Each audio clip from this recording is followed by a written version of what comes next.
احنا يا اهل بيشه والدواسر نعتبر اخوان وعلى الدنيا اعوان تحت ظل حكومتنا الرشيده.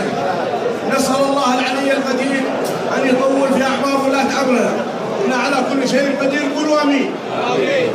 الامر الثاني، شرفتونا بالزياره في ليله البارح عند الشبح وزملاء، ونحن من اغلى زملاء.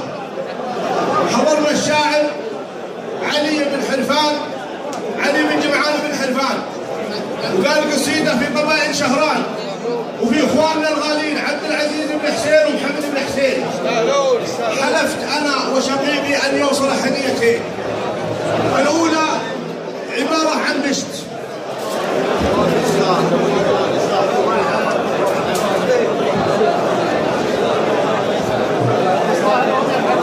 والهديه الثانيه عباره عن سيف من عند شقيقي ياسر،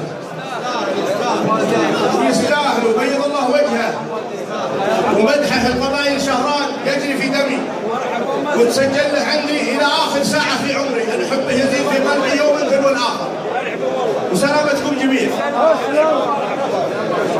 يا مرحبا يا مسهلا، هديتكم مقبوله من رجل كريم الى رجل كريم، وانتم تفعلون وهو يستاهل، ولا نقول الا الله يزيد المحبه.